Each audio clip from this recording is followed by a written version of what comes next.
আমার পাপড়ি করা কমপ্লিট হয়ে গেছে।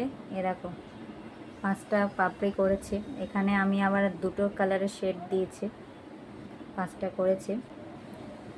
আর একটা হার্ট শেপ করেছি, এটা আমি মাঝখানে দেবো। এখানে আমি একটা ছোট্ট ক্লিপ নিয়ে